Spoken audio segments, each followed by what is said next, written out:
오늘 밤 이제 우리 사랑하는 성도들이 하나님의 말씀을 통해서 은혜를 받을 그런 내용은 뭐냐면 이 하나님의 선택의 교리에 대한 부분입니다. 우리 성도들이 신앙생활에 가면서 이 하나님의 선택의 교리를 명확하게 이해하면 신앙생활에 나갈 때 어떠한 시험 속에서도 우리 스스로를 지킬 수 있는 든든함이 있게 됩니다. 우리는 지난주에 이 말씀 속에서 이 이삭의 쌍둥이 아들 에서와 야곱 중에 한날 한시에 어머니 뱃속에서 나왔는데 그 중에 에서는 하나님께 버리고 야곱을 선택하시는 이 하나님을 바라보면서 과연 하나님이 선택하신다는 이게 공의로운가?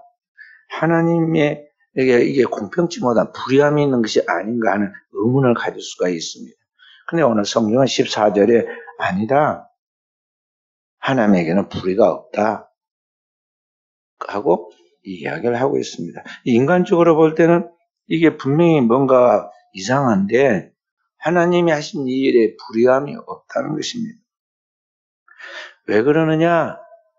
하나님께서 인간을 창조하여서 나갔는데 인간이 거기에서 타락하고 그리고 하나님 앞에서 불순종하여 나가는 그 모든 결정은 누가 하는 거냐면 하나님이야 그렇게 하라고 한 것이 아니라 자기에게 하나님이 주신 그 자유의지를 가지고 하나님 앞에 순종할 것이냐 불순종할 것이냐를 결정하여 선택한 결과이기 때문에 그러하다는 것이죠. 그래서 하나님의 사랑과 그 구원의 은혜를 받아들이냐 받아들이지 않느냐는 전적으로 자기 자신, 내 책임이에요. 내 의지로 내가 그것을 선택하여 받아들이지 않았기 때문에 내게는 그때부터 사망의 능력이 내게 역사하기 시작하는 거죠. 인간은 뭐냐면 본성이 타락한 죄성을 가지고 있기 때문에 가만히 놔두면 누구든지 멸망으로 달려갈 수밖에 없는, 그래서 모든 걸 망칠 수밖에 없는 존재들이에요. 그래서 가만히 놔두세요. 내가 알아서 할 테니까 내가 알아서 다 때가 되면 어쩌고 그렇게 하는 사람들 보세요. 끝이 좋은가? 절대 그 말을 믿고 기다리면 안 됩니다. 부모가 아이가 내가 알아서 다 할 테니까 부모님이 신경 쓰지 말라고 그냥 놔둬봐요. 지 마음대로 하게 놔두면 그 아이가 반듯한 자녀가 되고 그의 앞길을 대처합니까? 부모가 보나 안 보나 방에 있으나 나가 있으나 세밀하게 자녀를 지금 독수리 눈으로 이렇게 살피듯이 간섭하니까 자녀들이 그래도 그나마도 지금 이렇게 현상 유지를 해가는 것이지 가만히 놔둬봐요. 신부모가 아니고 그만한 애정과 사랑에 관심이 없는 고아들은 관리하는 유모들이 있고 그런 좀 더 강한 좀 경계하는 해철가 있어도 고아들 봐보세요.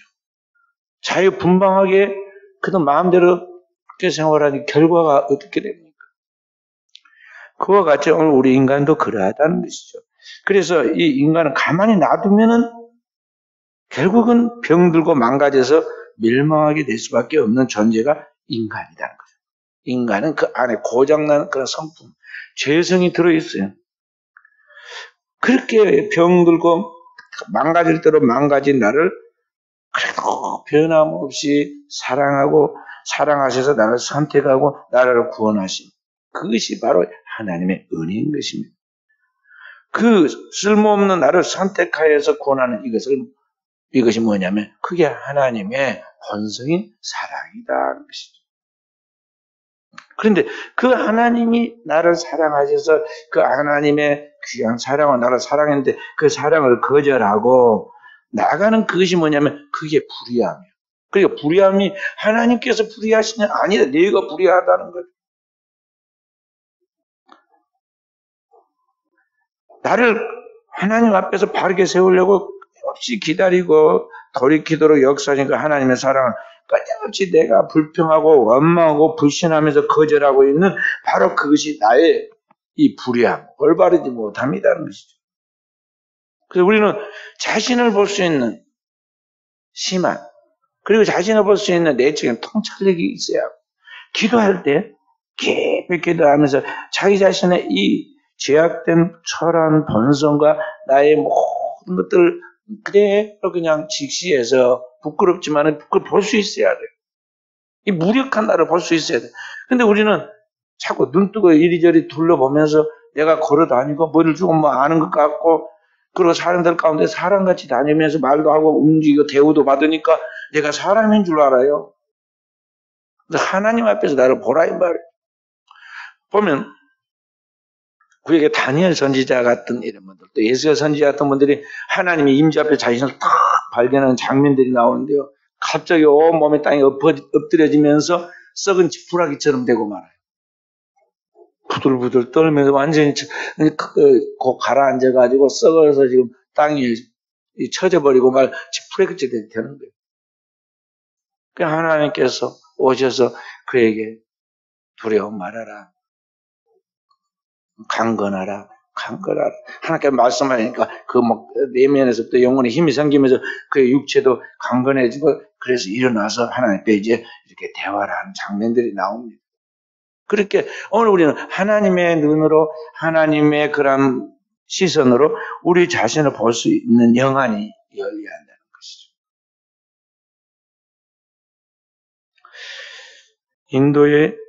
인도는 우리가 아는데 불교와 힌두교 국가인데요.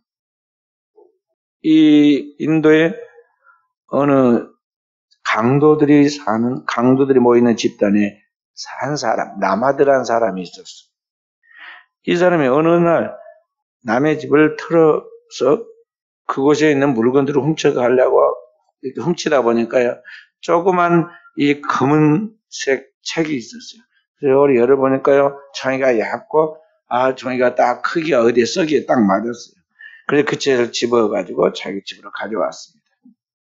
뭐 하려고 가져왔느냐면은, 이거 한 장씩 뜯어가지고, 씨가, 담배예요.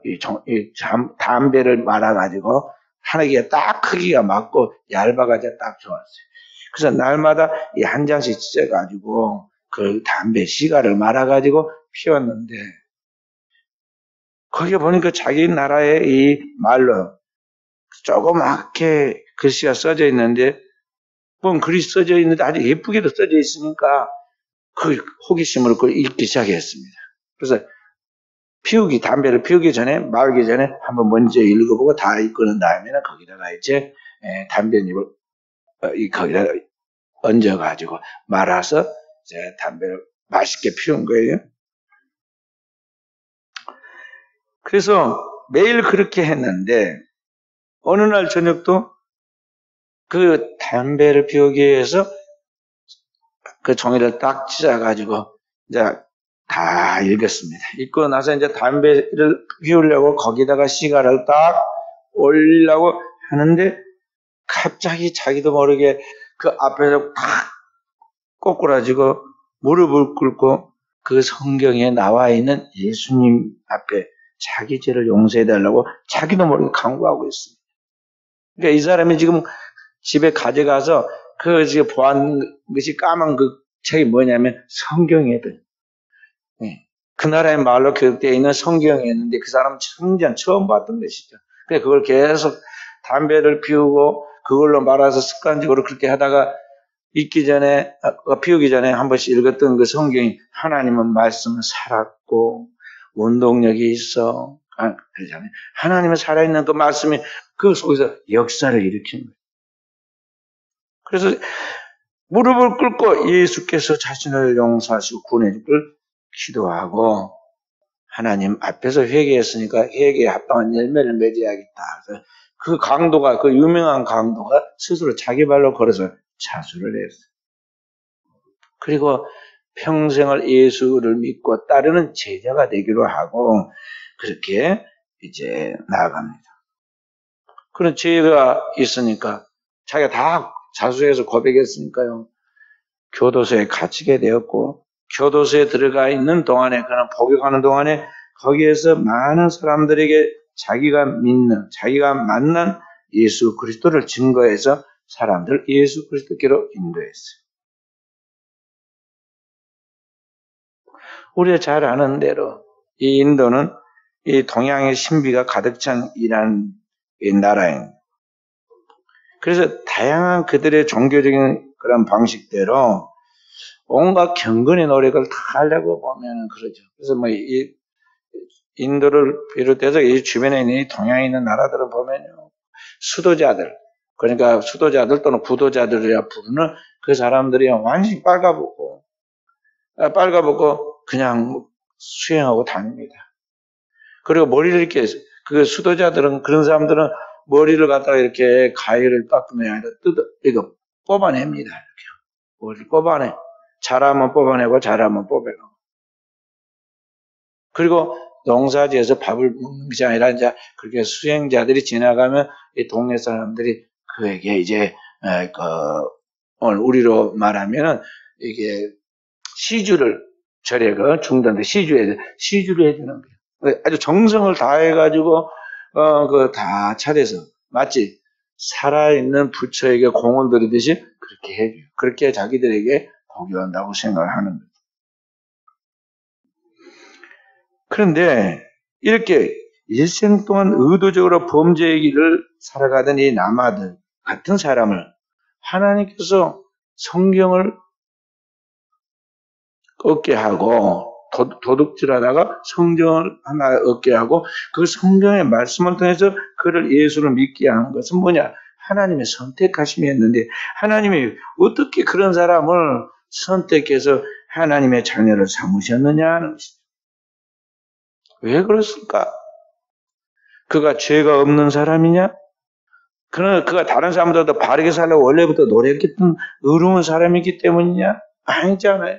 단 한마디도 그가 그러한 삶을 살았다는 기록이 없어요. 그런데도 불구하고 하나님께서 이 사람을 구원해서 자신만이 아니라 그 감옥에 갇혀있는 많은 사람들에게 복음을 전해서 그들을 예수 그리스도에게 인도하게 만드는 쓰임받는 자가 된 것은 이것은 하나님의 절대 주권이었다는 것을 우리가 알 수가 있는 것입니다.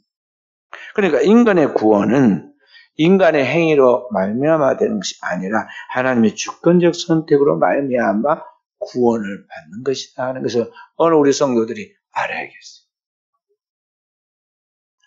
오늘 우리의 구원도 마찬가지입니다. 우리가 세상에서는 어리석게도 내가 다른 사람보다는 좀 더 나을 것이라고 그렇게 상상을 하고 그런 것 때문에 우리가 많이 다투기도 합니다. 그리고 나는 누구보다도 더 바르게 산다고 의롭다고 생각해서 다른 사람을 정죄하기도 합니다. 내가 과연 하나님 앞에서 바르고 의롭게 살아서 하나님이 나를 구원해 주신 것이냐? 우리가 우리 자신의 성령 안에서 우리가 우리 자신을 진지하게 물어본다면 아니다는 것이죠. 오늘 이 세상 많은 사람들 가운데 천에 하나, 만에 하나 그 하나님이 우리를 구별하여 선택한 것은 그 구원의 근거가 우리에게로 말미암아 되어진이 아니라 하나님의 고유한 그분의 절대 권한을 통해서 오늘 우리를 선택하였고 우리를 죄에서 구원하였다는 것을 우리가 알 수가 있는 것입니다. 그것을 오늘 15절의 말씀에 이야기합니다. 모세에게 이르시되 내가 긍휼히 여길 자를 긍휼히 여기고 불쌍히 여길 자를 불쌍히 여기라 하셨으니, 그러니까 하나님이 저 사람을 구원할 것이냐 구원하지 않을 것이냐 그분이 결정하시는 일이지 내 행동으로 되는 것이냐 내 행위의 결과로 되어진 게 아니다 하는 것이죠. 그래서 오늘 우리가 하나님이 선택하여 구원시킨다는 이 선택의 교리는 오늘 우리 예수 그리스도를 믿는 우리에게 아주 중요한 이야기인 것입니다. 우리 한 사람 한 사람은 하나님 앞에서 특별한 하나님의 은총을 입은 사람들이라는 것을 우리가 알아야겠어요. 구약의 이스라엘 백성들의 큰 오해를 하고 실수를 한 것이 무엇이었느냐 하면 우리는 혈통적으로 아브라함의 후손이니까 다 하나님 앞에 구원받은 백성이다. 그래서 애굽에서 다 나왔고 그들이 가나안 땅에 들어갔다. 그와 같이 우리는 다 천국에까지 갈 것이다. 그렇게 착각을 했어요. 그런데 성경을 자세히 보면요. 설득이 맞는 말이야. 출애굽한 사람이 다 들은 것이 아니라 그 중에서 하나님의 두 사람만 그 1세대가 들어갔는데 그게 우리가 잘 아는데 여호수아와 갈렙이잖아요. 그러니까 구원은 단체적인 것이 아니라 개인적인 거예요. 하나님 앞에서 각각 1대1이다 그런 말이죠. 신앙은 하나님과 나와의 1대1의 관계 속에서 어느 나를 구원하시느냐 구원하지 않느냐는 그분이 결정하신 거예요. 또 한 가지는 혈통적으로 관계된 것도 아니에요. 왜냐하면 아브라함의 후손이 다 구원하느냐 그게 아니었다는 거예요. 왜냐하면 아브라함의 혈통을 타지 않았던 구적의 모압 여인 룻과 같은 사람은 모압 여인 룻과 같은 여인은 전혀 아브라함의 혈통을 가지지 않은데 그는 하나님의 선택을 받아가지고 우리 이스라엘 그런 민족 구원받는 민족 가운데 들어가고 하나님의 구속의 역사를 이루는 그리스도 예수의 계보에 오르는 그런 5 여인 중에 한 여인이 되잖아요. 가나안 땅에 원래 살고 있던 이 기생 라합도 마찬가지. 그래 혈통적으로 그렇게 된다고 생각하는 것도 오해당죠. 오늘 우리식으로 말하면은 우리가 예수 믿는 가정에서 태어났고 한 가정에서 예수를 믿는다고 해서 다 하나님의 자녀는 아니라는 것이죠. 그렇게 된다고 그렇게 생각하면 오해예요. 표면적 유대인이 아니고 이민적 유대인이 유대인이고 활동적 이스라엘 백성들이 이스라엘이 아니고 참 이스라엘 마음의 할례를 받은 참 이스라엘 백성들만 이스라엘 하나님의 백성이라고 성경은 이제 계속 읽어보면 그런 이야기가 나옵니다. 요사이 어떤 사람이 교도소를 들락거리다가 15년 만에 나와가지고 그 짧은 시간에 사람을 2이나 죽였고 악하게 하고 사람을 2이나 죽였는데 이 죽인 그 사람 시신을 그 죽인 사람의 차로 싣고는 스스로 경찰서까지 찾아왔더라잖아요. 근데 놀랍게도 그 사람이 교회를 다녔다고 교도소 안에서 하나님을 믿는다고 했다고 그런 것들이 나오잖아요. 그리고 교도소에 들어있는 동안에 그 하나님을 믿는다고 하니까 목사님이 탄원서를 써갖고 그 사람 그렇게 했다는 거예요. 그러니까 이게 지금 그분이 진짜 하나님 앞에서 물과 성령으로 거듭난 확실한 하나님의 사람이 되느냐, 그냥 교도소라는 것은 고독하고 외롭고 의지할 데 없는 것이 인생의 마지막 바닥이니까요. 그래도 교회라는 소통하는 그런 곳이 있어가지고 거기서 가서 예배도 드리고 먹을 것도 먹고 또 여러 가지 그런 것도 이제 교통을 합니다. 그러니까 그 교회에 간다고 가가지고 하나님도 믿는다고 하고 또 그것에 근거해가지고 여러 가지 이제 편지도 쓰고 그러죠. 그런데 그게 진짜 거듭나느냐는 것이죠. 자, 그래서 오늘 우리는 이 활동적으로 이스라엘 백성이 아닌 것 같이 오늘 예수 믿는 가정에서 태어나서 그 교회도 다녔다고 해가지고 이게 다 그런 것은 아니라는 것입니다. 그래서 오늘 우리가 하나님 앞에서 이 하나님의 자녀가 된 것은 하나님의 절대 주권으로 되어진 것인데 그 하나님의 절대 주권으로 내가 하나님의 자녀가 되어서 하나님을 믿게 된 것은 이 하나님의 하는 은혜이고 특별한 은총이라는 것을 알고 그 은혜를 우리가 굳게 붙잡아야 하고 그것을 만홀히 여기거나 그걸 당연한 것 같이 그렇게 생각하거나 다 교회를 다니니까 별것도 아니다. 그렇게 과소평가해서는 안 되고요. 하나님 믿는 그 신앙 안에서 내게 주신 하나님을 굳게 붙잡고 그 은혜를 놓치지 않으려고 우리가 믿음의 최선을 다해야 한다는 것이죠. 그리고 그 나를 부르신 하나님 앞에 우리가 영광을 돌리고 그 하나님이 내게 나를 부르셔서 하나님이 자녀 삼으신 것에 대해서 우리가 경배와 찬양으로 영광을 돌려야 하는 것이죠. 오늘 우리가 하나님의 자녀가 된 것, 구원받아 하나님의 자녀가 된 것은 오늘 하나님의 주권적 역사다 하는 것을 성경에 오늘 이야기를 하고 있어요. 그래서 16절의 말씀 함께 읽어봅니다. 그런즉 원하는 자로 말미암도 아니요 다른 박전한 자로 말미암도 아니요 오직 긍휼히 여기신 하나님으로 말미암음이니라. 그러니까 오늘 우리가 원한다고 되는 것도 아니고 우리가 다른 박자나 노력하는 것으로 되는 것도 아니라는 것이죠. 그래서 하나님이 우리를 긍휼히 여기시고 우리에게 주권적인 역사로 우리에게 일하심으로 말미암아 그 우리를 사랑으로 불쌍히 여겨주신 그 하나님의 선택과 그 은총으로 우리가 하나님의 이와 같은 구원을 받은 것인데, 오늘 많은 사람들이 어떻게 생각하냐면 내가 하나님을 믿는다고 종교를 선택했다고 생각합니다. 그리고 그렇기 때문에 내가 선택했기 때문에 내가 내 마음대로 교회도 선택하고 내가 중심이 돼서 모든 걸 판단해서 결정하겠다고 하는 것은, 이것은 굉장히 위험한 이의적인 그러한 생각들이에요. 오늘 우리가 선택받아서 하나님을 믿고, 그리고 오늘 하나님 안에서 우리가 모든 생활을 하는 일거수일투족이 그냥 우연히 되어지거나 내가 결정한 선택에 의해서 내가 하고 싶어서 그렇게 되는 것이라고 생각하고 나가는 그것은요, 무지한 어리석음이에요. 어느 날 우리가 보니까 내가 교회를 다니게 되었고, 오늘 내가 교회를 다니면서 하나님을 믿는 신앙을 갖게 되었고, 그 신앙 안에서 이제 하나님 앞에 충성하는 그런 충성자, 직분을 맡은 충성자들이 다 된 것이지, 우리가 사실 내가 선택해서 된 것이 아니잖아요. 근데 우리는 그렇게 착각을 합니다. 내가 선택해서 신앙을 갖고 내가 믿어서 어느 날 이와 같이 하나님 앞에 구원을 받았다고 생각하는, 이게 인본주의적인 생각이에요. 그래서 내가 생각해보고 내가 판단해서 내가 하겠다고 많은 사람들이 이야기들 합니다.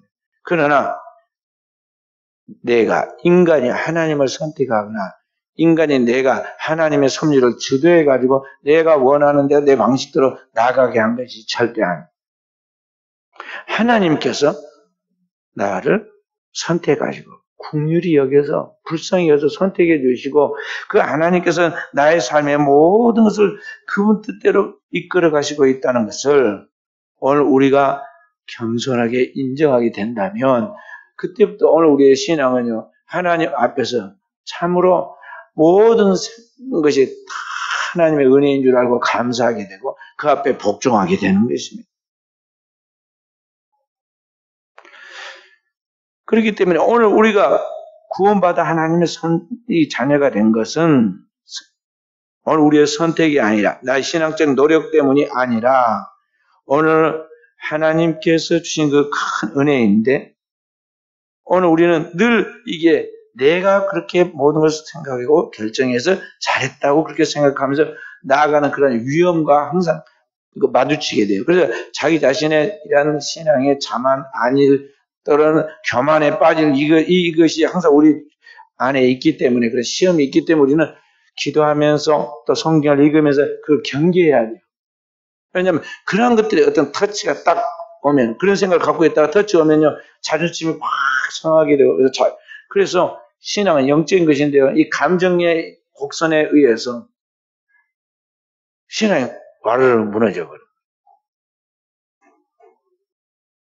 그리고 또 정반대로 내 자신의 생각을 가지고 이것은 이랬고 저랬고 저랬는데 해가지고 내가 스스로 괜찮다고 느껴지고 우수하다고 생각하면 나도 모르게 하늘 높은 줄 알고 막 교만해져. 그래서 또 넘어지는 거예요. 그러니까 우리의 지정의 이 혼에 머물러 있는 상태에서 우리 스스로의 무지에 또는 감정의 흥분에 또는 다른 어떤 사람들 가운데 우리가 나도 모르게 우쭐거리고 거기에 시험에 빠지지 않도록 하기 위해서는 날마다 우리는 내 자신을 쳐서 복종시키고, 오늘 하나님께서 나 같은 쓸모없는 죄 덩어리인 죄인을 그분이 긍휼히 여기시고 그분의 은혜로, 그 주님의 은혜로 구속해서 하나님 앞에 나오게 했기 때문에, 교회 오는 것도 또 끝나고 가는 것도, 하루 일어난 것도, 일어나서 오늘 활동한 모든 것도, 그리고 저녁에 숨쉬고 마지막 잠자는 것도 다 주님의 은혜라는 걸 인정하게 될 때, 우리는 우리의 모든 생활 범사에서 하나님의 그 절대 주권을 인정하게 되고 하나님을 높이면서 감사하게 돼요. 그래서 우리의 신앙이 그때부터 영적 신앙으로 정상적인 궤도로 달려가게 되는 것입니다.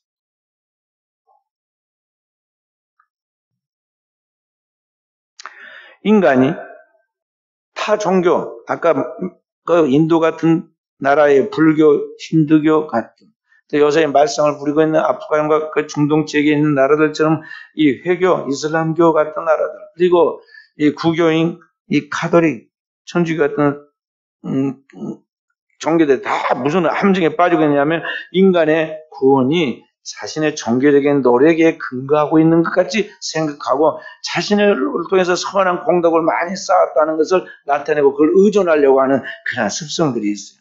그걸 뭐라고 하냐면 자력종교라고 해요.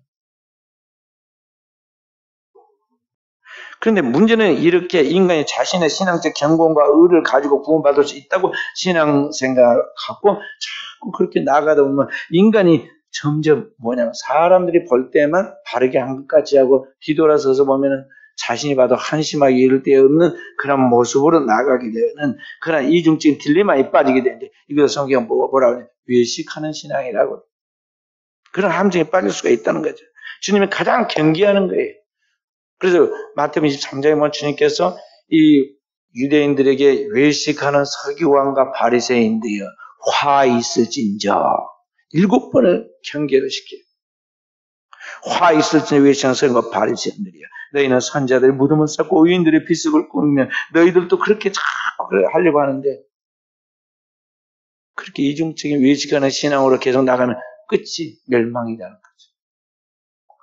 거듭나지 못하고 그래서 주님께서 그 말씀을 계속 읽어보면은 뭐라고 말씀하고 있느냐면은 마태복음 23장 26절에 보면은 외식하는 서기관과 바리새인들이여 속을 깨끗이 하라.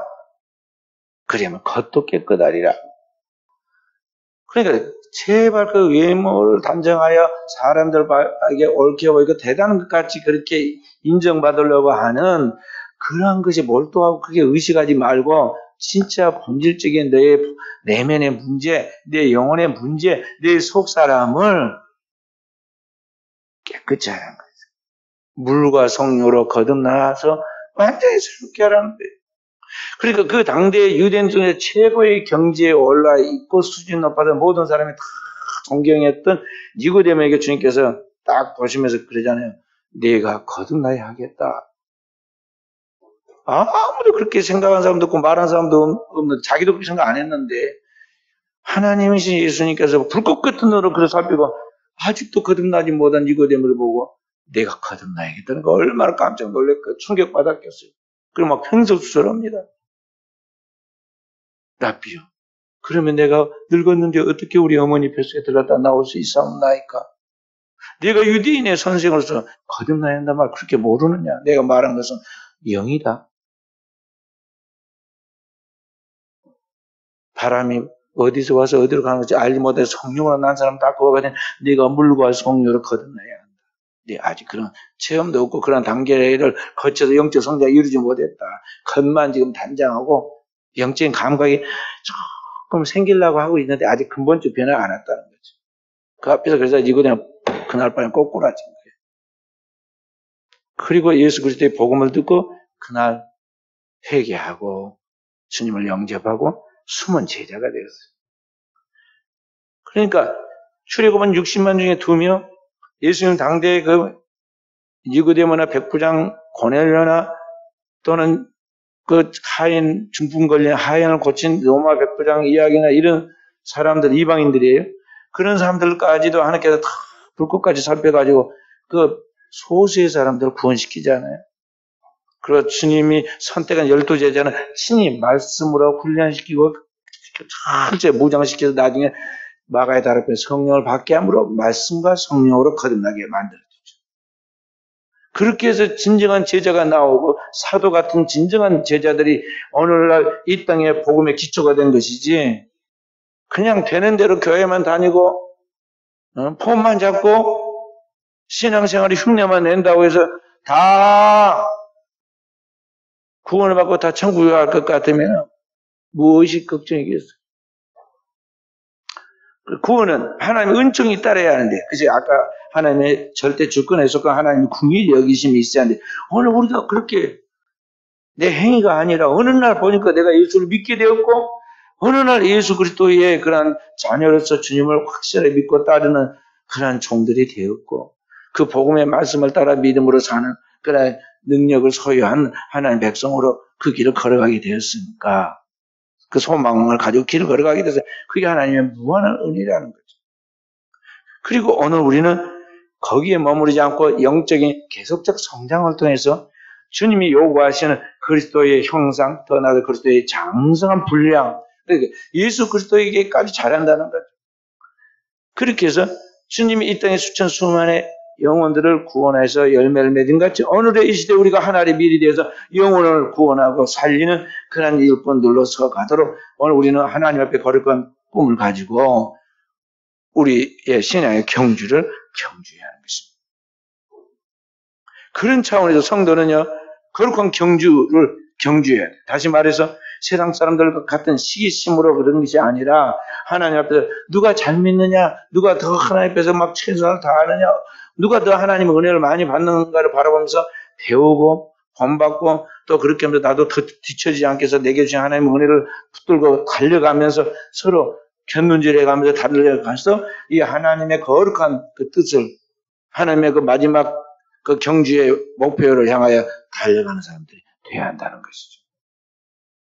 그리고 하나님 나라의 표대를 향하여 선한 경주로 경주하고 우리 믿음의 주에 또 온전케 하신 예수를 바라보고 나아가는 것입니다. 그래서 오늘 우리는 이 시대에 하나님께서 이렇게 쓰는 귀한 그릇이 되도록 영광의 그릇이 되도록 자신을 예비하는 삶을 살아야겠어요. 그래서 오늘 19절부터 23절에 나와 있는 그런 이야기입니다. 하나님께서 오늘 귀 있을 것과 천이 있을 것을 하나님이 구분하시는데 내가 그렇게 하는 게 아니라 하나님이 구분하시는데 하나님께서 어떤 사람을 귀 쓰느냐 어떤 귀한 그릇을 쓰느냐 디모데서의 그런 말씀이 나옵니다. 디모데서 2장에 보면은 이 모든 가운데서 자신을 이 세상의 육신의 정욕과 이 세상의 것들로부터 자신을 깨끗이 하며 귀한 그릇이 되어 주인의 쓰심에 예비함이 될 것이다. 그러니까 큰 집에는 금그릇도 있고 은그릇도 있고 나무도 있고 질그릇도 있어서 귀 쓰는 것도 있고 천이 쓰는 것도 있는데 어떤 그릇이 하나님 나라에서 하나님이 귀 쓰는 그릇이냐?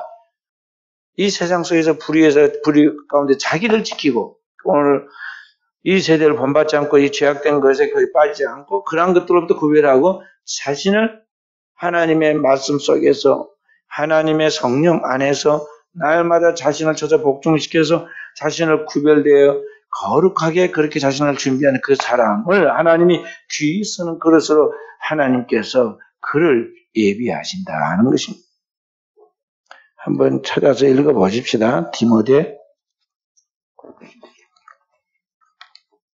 후서 20절.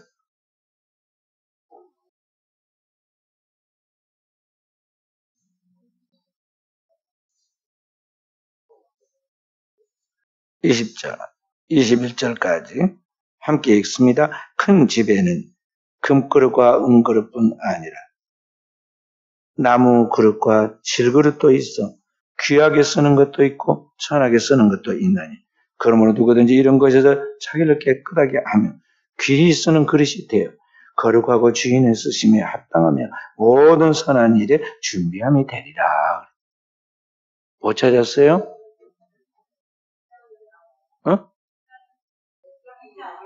디모데 후서 2장 20절에서 21절. 그랬구나. 다시 한번 읽어봅시다. 디모데 후서 2장 20절에서 21절. 함께 큰 집에는 금그릇과 은그릇뿐 아니라 나무그릇과 질그릇도 있어 귀하게 쓰는 것도 있고 천하게 쓰는 것도 있나니 그러므로 누구든지 이런 것에서 자기를 깨끗하게 하며 귀히 쓰는 그릇이 되어 거룩하고 주인의 쓰니 합당하며 모든 선한 일에 준비함이 되리라. 아멘. 19절에 보면 하나님께서 하나님의 견고한 틀은 썼으니 인침이 쓰되 주께서 자기 백성을 아신다 하면서 주의 이름을 부른 자마다 불에서 떠날지다고 하나님께서 말씀하세요. 그러면서 귀 쓰는 것이 뭐냐? 이 모든 것에서 자기를 깨끗하게 하는 사람이다. 이 불의에서 자신을 깨끗하게 하는 사람이다. 이 세상의 모든 풍조와 유혹과 육신의 정욕에서 영혼을 거스르는 그 육신의 정욕에서 떠나서 자신을 깨끗게 하는 사람은 하나님은 귀 쓰는 것으로 구분하여 하나님께서 그를 통해 일하신다는 거죠. 그러니까 이스라엘 백성들이 출애굽에 나올 때 그 역사의 현장에서 가장 많이 등장한 사람이 누구냐면요. 애굽의 바로 왕입니다. 근데 바로 왕은 오늘 성경에도 이야기하지만은요. 진노의 그릇으로 하나님께서 딱 예비해 놔가지고 그렇게 하나님의 살아계신 모습을 살아서 그들 가운데 역사하신 것을 제일 많이 체험하고 가슴 깊이 이렇게 느꼈지만은 이게 안 되잖아요. 구원을 못 받고 하나님의 은총을 못 받습니다.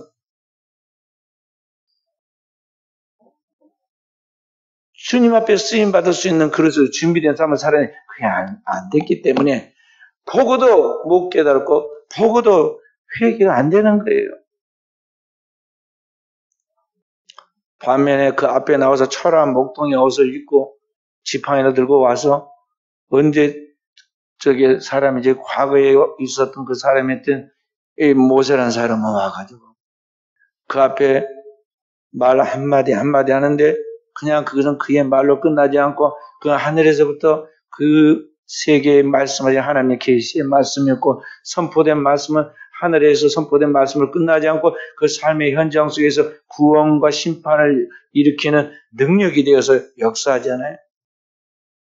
그리고 그 역사의 현장 속에서 이스라엘 백성은 그 축복을 누리게, 구원의 축복을 누리게 되는데 그 차이가 뭐냐면은 하나님 앞에서 불의에서 자신을 떠나서 구별된 영적인 삶을 살아 하나님 보실 때 깨끗한 그릇으로 되어 있는 모세와 이스라엘 백성들. 그리고 그 시대에 세상적인 권력과 부요함과 명예와 모든 것들 다 갖추고 넓은 땅덩어리 마음껏 이 노예를 부리며 살았던 이집트 사람들은 하나님의 그 시대 멸망하기로 택한 그릇이었기 때문에 그들을 통해서 하나님의 능력을 나타내 보이는데 하나의 그 서포터하는 역할만 하게 하였고 그 역사의 진정한 영원한 주인공은 모세와 이스라엘 백성들이 되어서 그 하나님의 구원의 영광을 맛보게 하였잖아요. 그래서 오늘의 시대에 우리는 어떤 사람으로 하나님 앞에 남을 것인가를 우리가 생각해야 하는데 그것은 오늘 하나님께서 우리를 귀히 써서 하나님의 나라의 영광의 그릇으로 쓰임받을 수 있도록 오늘 우리가 쓰임받을 수 있도록 우리 자신을 하나님 앞에서 단장하고 나가야 한다. 그런 말씀.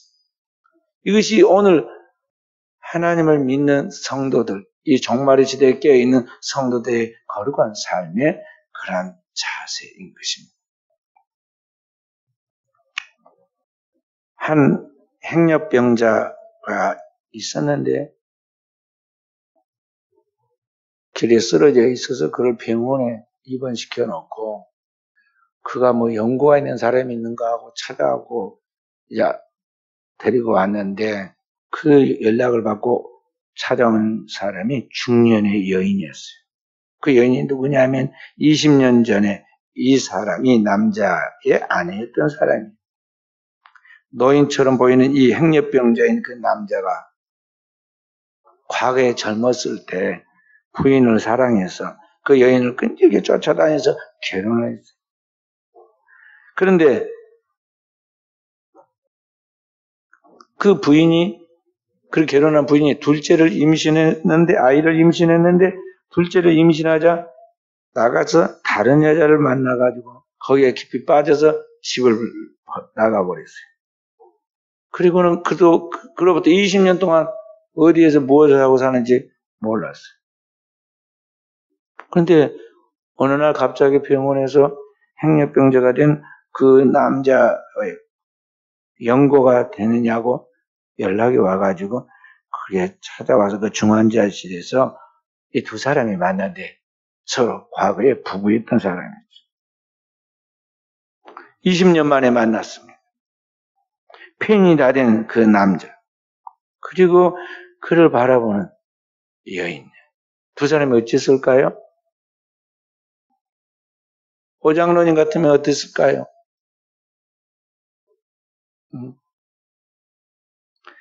근데 이 여인이 그 남자의 얼굴을 쓰다듬고 부비면서 눈물을 흘리며 그 죽어가는 남자를 보호해 줍니다. 간호해 줍니다. 그를 불쌍히 여겨서 정성껏 돌봐주고 틈나는 대로 성경을 읽어주고 또 불안해하는 그에게 기도를 해줍니다. 의사는 의학적인 진단과 기계의 그 계기판만 보기 때문에 이제 더 이상 가망이 없으니까 이제 얼굴 받고 이제 이 정도 했으면 되니까 이제 인공호흡기를 거의 떼어버리고 편안하게 보내는 것이 최선의 방법이라고 이야기를 해줍니다. 그런데 그 부인은 조금만 더 기다려서 지금 우리 군대 가 있는 아들이 와서 자기 아버지를 봐야 하니까 기다려달라고 그랬습니다. 그래서 휴가를 받아서 지금 오고 있는 아들이 올 때까지만 해도 어떻게든 생명을 좀 유지하게 해달라고 부탁을 합니다. 그걸 바라보면서 그 냉철한 의사가 그 모습을 보면서 자기가 처음으로 그 모습, 인간의 모습 속에서 하나님을 보았다. 하나님의 모습을 보았다. 그랬어요. 그러니까 사람의 눈에서 하나님의 모습을 보았다는 것이죠. 이 사람은 영적인 존재에 그런 걸 느끼잖아요. 그런데 그런 이야기를 하고 한 시간이나 지난 다음에 군복 차림에 그의 아들이 휴가를 받아 지금 들어옵니다. 그리고는 죽어가는 그 아버지를 부둥켜 안고 흐느낍니다. 20년 만에 가족이 다 만났습니다. 그래서 아내와 아들과 딸이 서로 부둥켜 안고 눈물을 흘리고 엄마와 딸이 함께 그 아들과 함께 그 아버지를 놓고 기도합니다. 뭐라고 기도를 했을까요? 그렇게 기도합니다. 하나님, 이 사람을 제게 허락해 주셔서 감사합니다. 이 사람이 제게 해줬던 사랑, 그 사랑 때문에 가질 수 있던 소중한 아이들 덕분에 저는 행복했습니다. 이제는 떠나보내야지만 언제나 사랑했다고 그리고 고마웠다는 말을 전하고 싶습니다. 그 부인의 기도를 들으면서 그 중환자실에 있던 모든 사람이 눈물을 흘립니다. 그리고 의사가 이제 그 코에서 산소호흡기를 떼어버리고 산소호흡기를 떼니까 숨을 거두게 되죠. 그러니까 이 인간적으로 볼 때는 도저히 희망이 없는 진노의 그릇으로 끝날 수밖에 없는 이 가정에 한 사람, 하나님의 진짜 은혜를 받은 그 엄마 한 사람으로 말미암아 이 가정이 바꿔지는 것이죠. 긍휼의 그릇으로 바꿔지게 됩니다. 인간적으로 볼 때 도저히 미워하고 원망하고 대적할 수밖에 없는 상황인데도 불구하고 그것을 하나님의 사랑으로 해석을 하고 하나님의 마음과 하나님의 눈으로 그것을 해석을 하고 이 긍휼히 여겼을 때 이와 같은 구원의 열매가 따르게 되겠다는 것이죠. 이것이 하나님의 영광을 드러내는 그러한 하나님 앞에서 그러한 선한 그릇이다. 그런 말이죠. 하나님이 보시는 귀한 그릇이다는 것입니다. 그래서 오늘 우리는 이러한 하나님의 선택과 하나님의 사랑받아서 이 하나님의 축복과 사랑을 우리가 흘려 보내줘야 돼요. 그래서 우리는 은혜의 통로가 되고 축복의 통로가 되고 사랑의 통로가 되어야 하는 거예요. 이제 그 사랑과 은혜를 받아서 구원받을 자는 하나님의 주권 속에서 구원받을 것이고 그래도 구원받지 못할 자는 그 앞에 바로 계속 얼굴을 맞대고 오랫동안 그렇게 있었던 바로도 결국에는 구원 못 받고 버림받잖아요.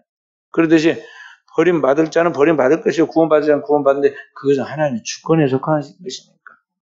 우리가 어떻게 할 수 없는 것이고 우리는 우리가 할 수 있는 그러한 은혜의 그런 그릇으로서 그 축복을 받아서 흘려보내줘야 한다는 것이죠. 그래서 오늘 우리는 내가 바로 그러한 어리석은 자가 되지 않을까 항상 조심해야 하고 경계하고 내 자신을 하나님 앞에서 서서 복종시켜야 하고 또 오늘 우리는 나 같은 죄인을 하나님께서 구원해 주신 그 하나님의 무한한 사랑에 대해서 우리가 그 하나님의 축복의 통로가 되어서 세상에 하나님의 영광을 드러내는 그런 귀한 그릇으로 쓰임받을 수 있도록 기도해야겠어요. 그래서 사람들 속에 주님께서 내 안에 이 영혼을 불쌍히 여기는 그런 마음을 주시고, 그리고 또한 어떤 가운데서도 하나님 앞에 감사하면서 내 몸을 하나님의 영광을 드러내는 귀한 그릇으로 쓰임받을 수 있도록 해달라고 우리가 늘 하나님 앞에 자신을 놓고 기도해야겠어요. 사도 바울이 이제 로마서 12장에 가면 그렇게 말합니다. 그러면 내가 하나님의 모든 자비하심으로 너희를 구원하노니 너희 몸을 하나님이 기뻐하시는 그런 온전한 사람이 되도록 너희 몸을 하나님 앞에 사한 제물로 드리라. 이것이 우리가 하나님 앞에 드릴 수 있는 최고의 예배, 영적 예배다 그랬어요. 그래요. 삶 속에서 우리를 온전히 바쳐진 제물처럼 그렇게 영적인 삶을 살아가는 이것이 하나님께서 가장 기뻐하시는 것이고 우리를 통해서 영광 받으시고 싶어하는 그 하나님 앞에 우리가 드리는 최고의 예배가 오늘 된다는 것이죠. 그래서 저와 우리 사랑하는 성도들이 오늘 이 시대에 세상에서 진정한 크리스찬이 누구냐, 무엇이냐, 복음이 무엇이냐, 그리고 그 삶이 무엇이냐를 정말 보고 싶어하는 사람들의 영혼의 신음소리를 듣고 그들의 갈망하는 갈망을 알아야 돼. 그것을 크리스찬이 이렇게 많음에도 불구하고 한국에 기독교인이 그렇게 많다고 하는데도 불구하고 그 선한 영향력을 미쳐주지 못하니까 수많은 비웃음과 조롱거리가 돼가지고 같은 교인들끼리도 자기를 막 남을 탓하고 비난을 하지 않아요. 그래서 우리는 이런 가운데서 우리가 살고 있는 이 시대 속에 우리가 머물고 있는 이 교회 그리고 우리의 모든 생활 범사 속에서 내가 하나님 앞에서 쓰임받는 선한 영향력을 나타내는 그런 바로 그 도구. 오늘 말씀대로라면 그런 하나님이 쓰시는 귀한 그릇이 되도록 우리 그 역할을 감당해야겠어요. 그것이 때로는 빛처럼 어둠을 비추게 될 것이고 그 영향력이 때로는 그 어떤 부패하는 것을 부패하지 못하도록 만든 소금 같은 역할을 하게 될 것이고 어떤 가운데서는 모든 사람들을 기쁘게 하는 그런 생명의 수원지와 같은 역할과 또 우리의 그 삶을 빛나게 하는 그런 향기와 같은 역할을 만든다는 것이죠. 우리가 바로 그러한 사람이 되도록 깨어서 기도하여 하나님의 복된 쓰임을 받는 귀한 종들이 되어지기를 주의 이름으로 축원드립니다.